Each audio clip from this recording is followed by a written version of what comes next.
And then to those yang, sorry to say lah kalau korang yang ada mak tapi tak jaga pantang korang, yang korang kena buat sendiri, and that's why korang rasa macam tak tahu rasa dihargai,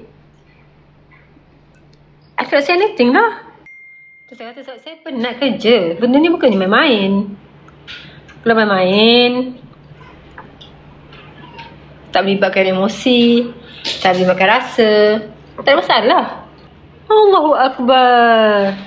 Ada ke aku cakap tak function? Tak keluar dari mulut aku pun, mulut korang cakap. Bang. Dah lah penat kerja. And then balik penat. Anak pula nak tidur bangun malam. And like you guys, kerja government ada timing. Masa kita orang ni, kau time awal nak habis pukul 12, pukul 1, pukul 2 ke? Korang tahu ke? Apa akan jadi seterusnya? Apa yang korang akan cakap seterusnya, itu terpulang pada awak. Okay? Yang akan jadi lepas ni adalah saya yang kena face ke depan.